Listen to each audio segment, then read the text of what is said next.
L'chaim, that's very, very nice. So I see, instead of having the Farbrengen after the Shir, we can have the Farbrengen before the Shir. L'chaim.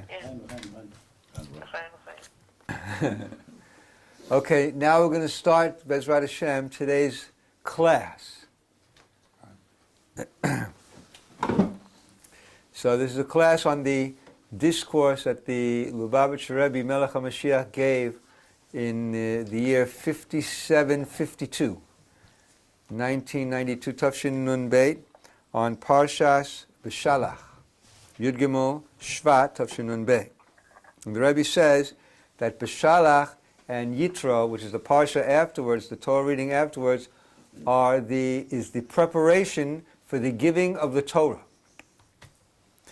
And that's why we have Kriyas Yamsuf, the splitting of the Red Sea, in this week's Parsha, because the splitting of the sea represents the ability of Hashem to split and open and break through nature and reveal things that are above nature.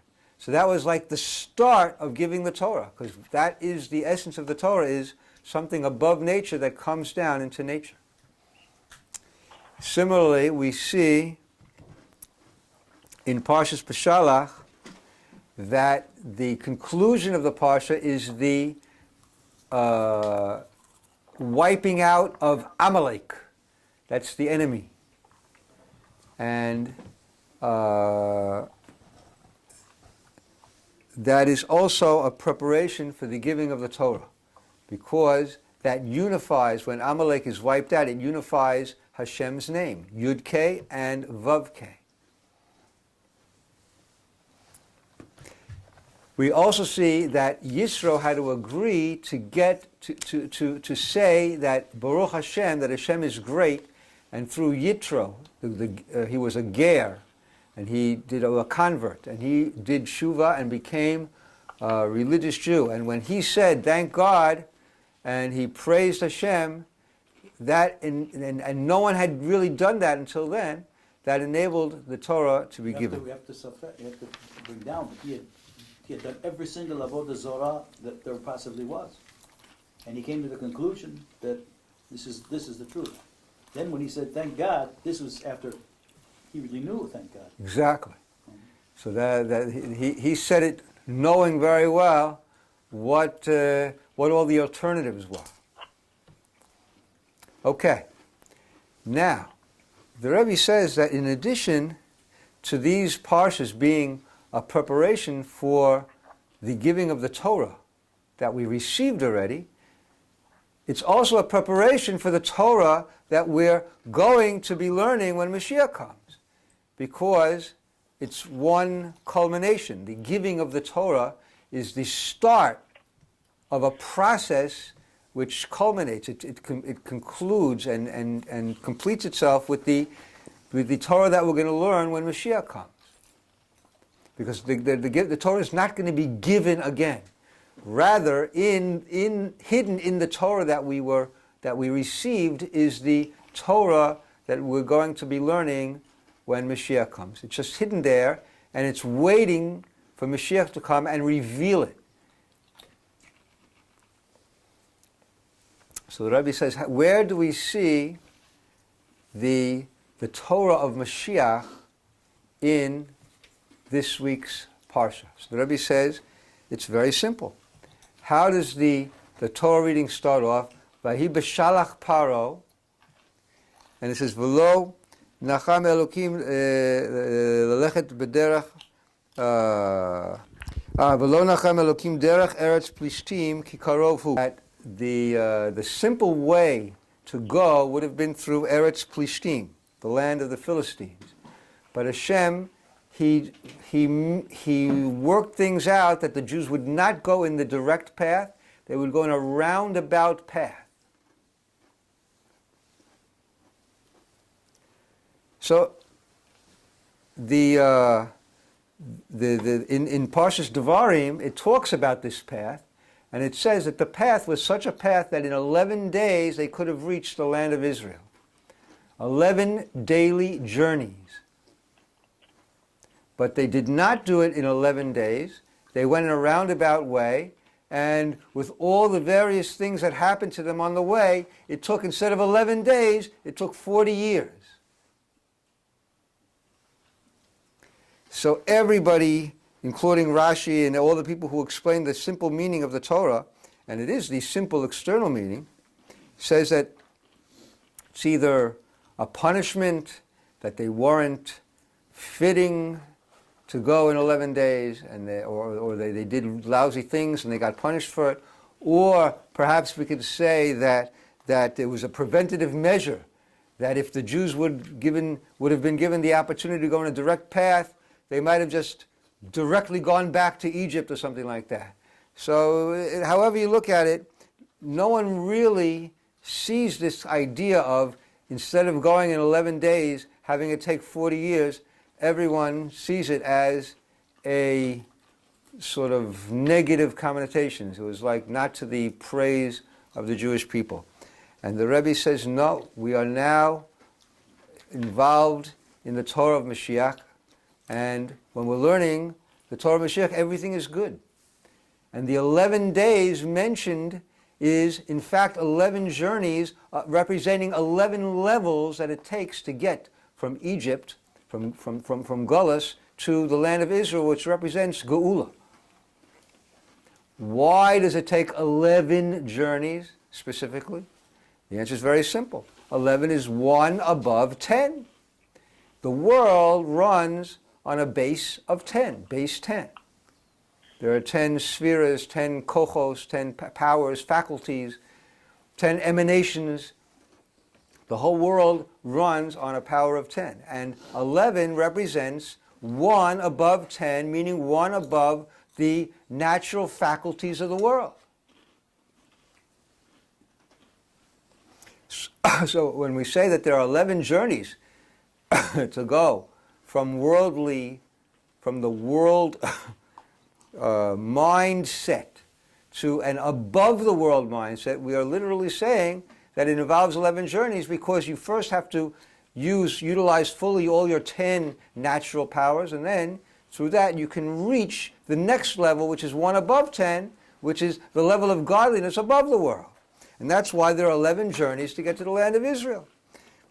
And that's why Eretz Yisrael is Aleph Yud, the initials of Eretz Yisrael. Aleph is 1 and Yud is 10, which represents the 1 above 10. And so why is it that Hashem did not let them go? He made it in such a way that they didn't go in the direct path of the 11 journeys, because if they would have went in the direct path, they would not have been able to be a proper vessel for that tremendous revelation of the 11th level. In order to be they would have got it, but they wouldn't have really been able to hold it and to feel it and to be able to live with it. It wouldn't be a vessel. They're right. They wouldn't be a vessel for it. In other words, they wouldn't live it. They wouldn't be able to live their life that way. They would feel that it's something above them, sort of shining on them, but they wouldn't feel part of it, or that it's part of them. In order to internalize in order to internalize this level of 11, there has to be a certain internalization process. And that is completely for the benefit of the Jewish person who is trying to somehow make become related to this concept of 11. This concept of 11 just sort of is too much for him. It doesn't really, it's not in equilibrium of hand. It just, it makes him unbalanced. And therefore he has to go through an internalization, equilibrium, balancing process in order that the level of 11, which is 1 above 10, should be part of him. And that he can accept it. And he can see that the world really has the ability, God has the ability to run the world in a level of 11, which is 1 above 10. And that God really runs the world that way, just that we don't see it at the beginning. We have to internalize that really everything is happening on a level of 11, just that for out of God's kindness, He knows that we're not vessels for it at the very beginning, and we do internalization exercises for a certain process or a certain amount of time until we can reach the level where we can really start to feel and sense that the world runs on 11. It runs on the one above 10. It runs on pure godliness. And that everything that happens is divine providence. Everything, not just like once in a while or when God is in a good mood. It's all the time happening. And we have to, just a matter of internalizing it. And that's why it took 40 years in the desert. 40, it says that a person, when he reaches the age 40, he becomes full of understanding. Ben arba'im labina. So in order to internalize it and get understanding of this level, and to really have da'as, have connection with the fact that God is running the world, so it takes 40, it takes a period of 40. 40 is like an internalization. Now, when Moses went up on the mountain to get the Torah, he also had to internalize it. And that's why he was there for, how long? 40 days and 40 nights. Right. It says that upstairs, one day is like a year. Like the level where Moshe Rabbeinu reached upstairs, one day was like a year. If you go even higher, then one day is like 1,000 years. So one day is like a year. That's when Moshe Rabbeinu went up on the mountain to learn Torah. So it took him 40 days in order to internalize the Torah. So now the Rebbe says that if you think this is just like a nice explanation, but we see it, if we look carefully, we're going to see it all around. We see it in all sorts of places in the Parsha. Where do we see it? Try to avoid extraneous noises. Okay. So one place we see it says, B'shalach Paro. Paro is the level of It Pariu the Kol Harin, like we had last week. It's the revealed lights of Hashem. Paro is Lashon Priya, it means revelation. So when Paro sent the Jewish people, it meant he started to reveal his level. Chamishis LeParo, the fifth level is Paro, which is one above the 4 letters of Hashem. The 4 letters of Hashem represent the 10 emanations. Each of the 4 letters takes a certain amount of emanations. And the 5th level, which is one above the 10 emanations, which is the 4 letters of Hashem's name, which is the thorn on the top of the Yud, represents the level of Paro. And when he sent the Jewish people out, that means he revealed that level of the 5th level of Hashem. So that was a journey of 11 days to reveal that level. In addition, we see in the Haftorah itself that it says, Bifroa praot. It uses the same word, Lashon Paro. It talks about things happening in a way of praot, which is a level of things happening above our natural understanding. And when these things happen, so it says in the end of the Haftorah that the land was quiet for 40 years. And in those 40 years, they internalized the praot, the wild things that were happening in the time of Devorah. So now, it also says that the Jews had an 11-day journey. It was through Mount Sa'ir, Har Sa'ir. Why does it specify Har Sa'ir? Because that's the mountain of Esav. And Esav represents the Klippa. And the Klippa has its source in the 11 crowns. And we have to take those 11 crowns of Klippa and change them over to holiness. And that's our service to Hashem all through the Gullus. When we take the power of the Torah, of the 10 commandments, we use them to elevate Esav and change it over to Kedusha. And it says that Esav, it says in a footnote, there were 11 alufim, there were 11 chiefs. And by doing this, by using the Torah in order to elevate the 11 crowns of Klippa, we get to a level even higher than Kedusha of the Torah. In other words, we go to the level of 11, which is one above 10, one above the 10 Commandments.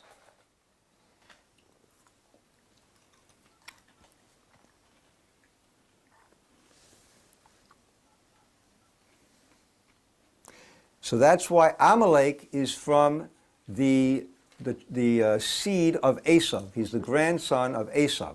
Because Amalek, he is the one who is the source of the Yud Aleph, of the 11 crowns of Klippa. That's why Amalek had chutzpah. What is chutzpah? It's above, it's below, it's not according to understanding. It's not that he understood that this is tasty or this is desirable or something like that. Amalek just had chutzpah. He just wanted to go against Hashem. So that's the lowest level of Klippa, the level of 11th level of Klippa.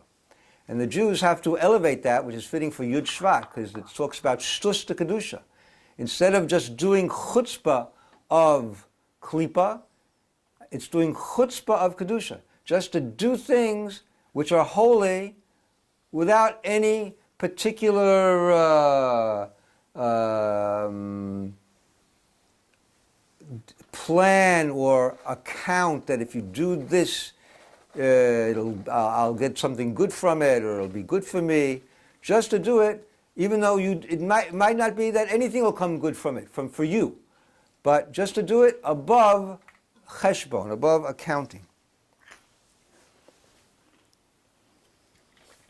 And that's why it says that the preparation for the Torah was when Yitro said Baruch Hashem, that added a parsha in the Torah. So it says Yiter parsha echad. He added one. What does that hint to? It hints at the level of 11, which is one above 10, which is already there. What did he add, Yisro? He added the level of 11. And that's why the parsha that he added was Atat Techezeh, you shall see. Because since he added the level of 11, which is seeing godliness, so therefore he started his speech with Atat Techezeh, you'll see. Because it hints at the Torah that we're going to see when Moshiach comes, because we're going to learn Torah not by just reading about it, but we're going to be able to see the godliness that's in the Torah. In other words, you're going to learn about a certain thing that happens in Hasidus that you learn about in the higher worlds, and you're going to see how it happens. It's going to be amazing. You're going to learn about the Yud Gimel Midos HaRachamim, the 13 attributes of mercy, and you're going to see them as you learn about them. It's going to be wild. Awesome. Okay, now all that was a lead up to what we're going to say right now.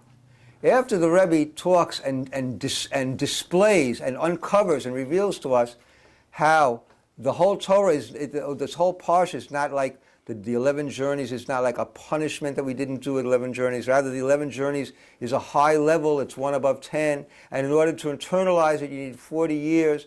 And you need 40 levels of internalization. And everything you go through is not chas v'shalom a punishment or because Hashem is angry. It's all ways of internalizing God's divine providence. And little by little, we start to, mashlim. How do you say mashlim with that? Take, Complete. What? Complete. The mashlim with that is to, what? Yeah, but not just to add on to, but Fulfill. what? Fulfill. That's mashlim would be like to Make it good. to accept the fact that that's the way it is. I would say it like that. Oh, lashlim b'matzav. Right. That's something else. Exactly. Ashlim with the matzav. That this is the way it is. That God is running the world and everything is for good. And to start thinking good and it'll be good. When you start to mashlim, to really feel and internalize that everything is for the good, you start to see the world in a different way. And so therefore there are situations where it's not so easy to do that. In other words, it's good exercises. And exercise means, I'm doing now eye exercises. A doctor gave me eye exercises. if you don't strain the muscle a little bit, well, strain meaning you have to, you have to exercise it. You have to make it work a little bit on the borderline. If it's just everything that's within your limits, your limitations, it's not an exercise. You haven't done anything, and it won't help you. You have to each time push your abilities a little bit further, and then you start to get the profits. You reap the profits that are in those exercises, those spiritual exercises. And this is what the Rebbe is telling us. And it's all hidden right in the Parsha. And so the Rebbe concludes and says what? He says that, what does it mean that the Torah Chadash, the new Torah that's going to come when Mashiach reveals it? The Mashiach is going to reveal how in the Ten Commandments are a means for us to utilize them in order to reach the level of 11, which is one above 10. And in order and to do that, not in a way where the light will be higher than us, but rather little by little to internalize it through going through 42 journeys or 40 levels, and little by little internalizing them. So anyone who catches on what the Rebbe is saying, he says like this is what Mashiach is going to do. He's going to tell us about the level of 11, and he's going to tell you how to internalize it through various things that happen to you in order to see Hashgacha Pratis through the 40 years or 42 journeys, etc. So the Rebbe just told us about it. He just spent 5 pages telling us about how to internalize the level of Yud Aleph, which is 1 above 10, and how to take it in and see that the world is really like that. And then he says, and this is what Mashiach is going to do when he comes and reveals us the Torah of Mashiach. He's going to tell us how we have to take the level of Yud Aleph of 1 above 10 and internalize it. In other words, the Rebbe is telling us everything that I've told you is the Torah of Mashiach. So it's it's an amazing thing when you catch what the Rebbe did. In other words, the Rebbe, out of, first of all, modesty, and next of all, out of the fact that Mashiach has to be something in order to internalize it, the Rebbe can't hit you over the head with it. The whole concept of the Sikha, of the discourse, is to tell you that in order to internalize something, it can't just be hit over the head with it. So in order for the Rebbe to have us internalize how he's Mashiach, so first he tells you the Torah of Mashiach, and then he says, and this is what the Torah of Mashiach is. It tells you that Yud Aleph has to be internalized. And so, wow, that's what we just talked about. This must be Torah of Mashiach. And in that way, the Rebbe helps us to internalize that he's Mashiach. But the Rebbe says, we're in the process, and until we finish the Galus, we're still in the internalization process. The conclusion of the Galus will be when we completely internalize it, as we're very quickly learning and starting and almost finished doing. And when we finish that process, as the Rebbe says, that the Galus is compared to 42 journeys. And we're now on the 42nd journey. We're ready to go into the land of Eretz Yisrael, which represents the Geula.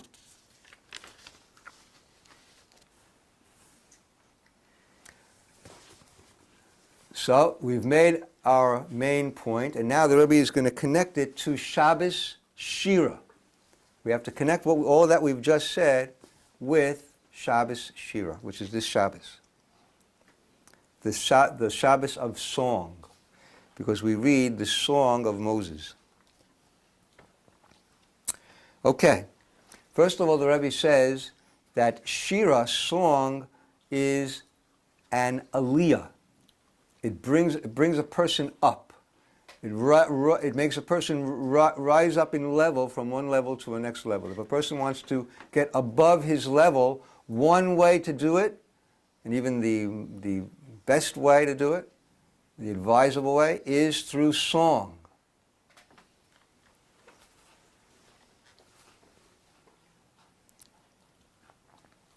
Kol balei shir yotzim b'shir.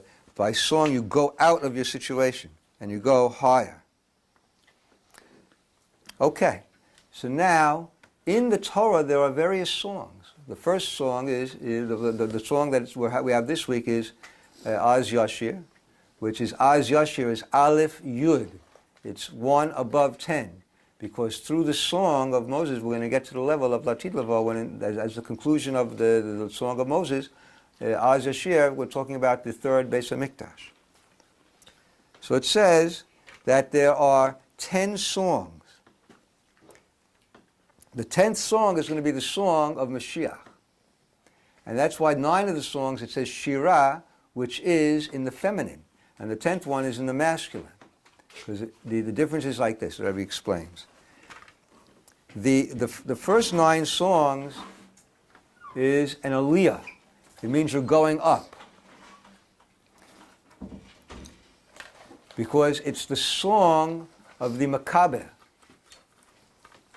The makabel is the one who receives, and it's the yearning of the receiver to receive from the mashpia.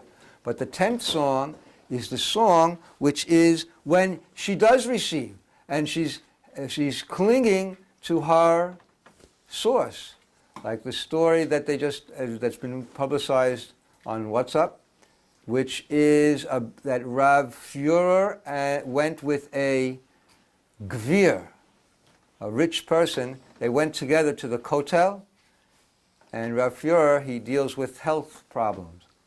And they saw a Jew crying. So they decided together, look, if he's crying because he needs money, so you'll help him because you're rich. And if he's crying because he has a medical problem, so I'll help him because I know all sorts of, have connections with all sorts of doctors. And they went up to the person and they say, why are you crying? We want to help you. Is it medical? Is it financial problem? He says, no, I have 10 children and I just married off my 10th child. And I'm so happy that I came to the Kotel, to the wall, in order to thank Hashem. And I was crying out of gratitude to Hashem that He enabled me to make 10 weddings, which anyone who makes a few weddings can certainly appreciate that. So we see that there's a song to Hashem that just comes out of clinging to Hashem. In other words, there's songs of yearning, but the highest song is the song that we're going to sing when Mashiach comes, a song of clinging to Hashem.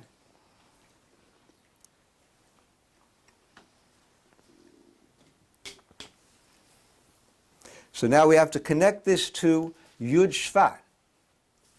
Yud Shvat, we have, first of all, Yud Aleph. Yud and Yud Aleph. Yud is the 10th day of Shvat, and Yud Aleph is the 11th day of Shvat. So the level of the 10th day of Shvat is that you use the level of 10 in order to little by little reach the level of 11. That was the Frierdiker Rebbe's avoda, that every Jew should use the nature as much as he can in order to eventually bring down the level of 11, one above nature. Whereas the Rebbe became Rebbe on Yud Aleph Shvat, which is 11, the 11th day of the 11th month. In other words, it's the revelation of 11. Not only do we have to work to bring 11, but we can see 11. When a person looks at the Rebbe, he's looking at 11. He's looking at about one above nature.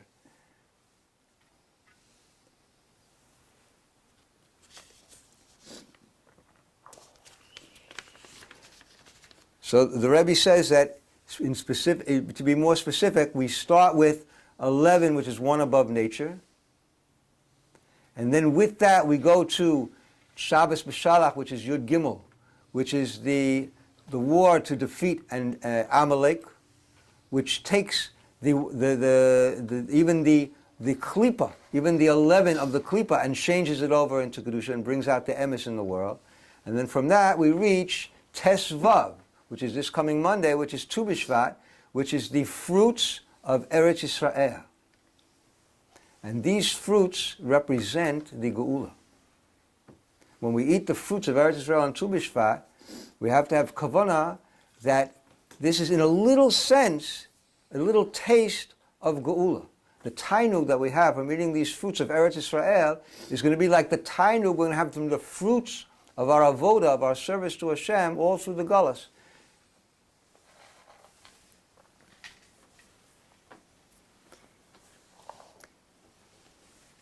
So there are a few other places. There's one interesting footnote that the Rebbe mentions about Yud Aleph, concerning Yud Aleph Shvat, that it comes as the following Yud Shvat when we say Kaddish for the Frierdiker Rebbe. So the Rebbe says in Yiskadav Yiskadash there are 11 letters, which hints at what we said in a previous class, that Yiskadav Yiskadash is talking about the victory of the war of Gog and Magog. In other words, when we say Yiskadav Yiskadash Shmei Rabbah, we're talking about Hashem's name being sanctified because of the victory of the war of Gog and Magog. And then Hashem's name will be sanctified. And so that's why Yiskadav Yiskadash has 11 letters, because then will be the revelation of this level of 11. So, since also we're in the year of mourning for our father, so I want to mention this back. As we say Kaddish, we have to have this in mind.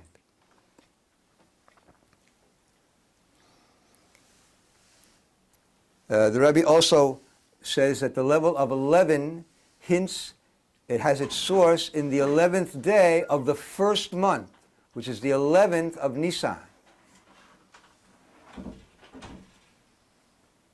So the 11th of Nisan is the 11th day of the first month, which is the source of the 11th day of the 11th month. And we see that the Rebbe was born on the 11th day of the first month. So now everything that we've said up to now could have theoretically been true any time. But the Rebbe says how much more so in this year, Tafshin Nun Bey, when this sikha was said, that we've gone, it's the 42nd year of the Rebbe's Nesius, and it represents the completion of all the 42 journeys. And everything is ready now to see the godliness above the world.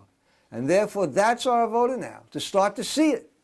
In other words, we've done everything that's necessary in order to make the world a vessel for it. We've gone through the internalization process, and now just reap in. Just look for the godliness in everything that you're doing. So now one of the lessons that we have to learn from what are the directives that we have to get from this sikha? Number one, everyone should make a farbrengen on Shabbos, and it should be a tremendously joyous farbrengen of joy and singing, which is fitting for Shabbos Shira.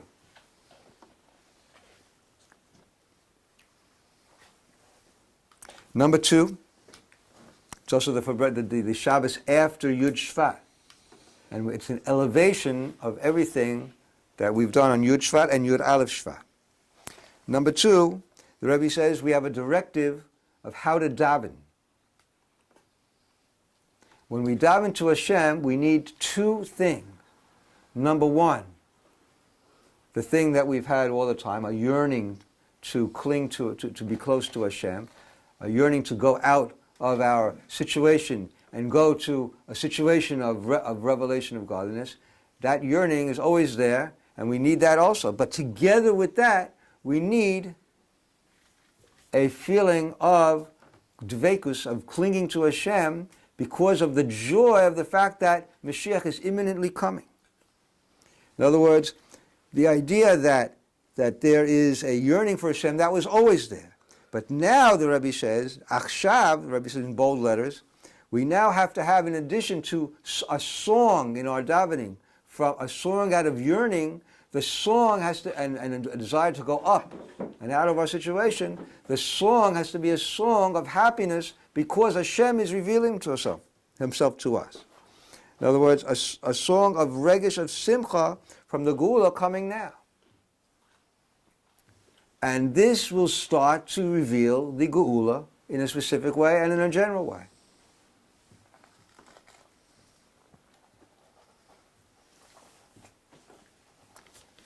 And the conclusion is a directive to add an additional farbrengen on Tu B'Shvat, on the 15th of Shvat, in order to be able to internalize this idea of the fruits of Tu B'Shvat being a a small sign or small representation of the pleasure that we're going to have when Mashiach comes.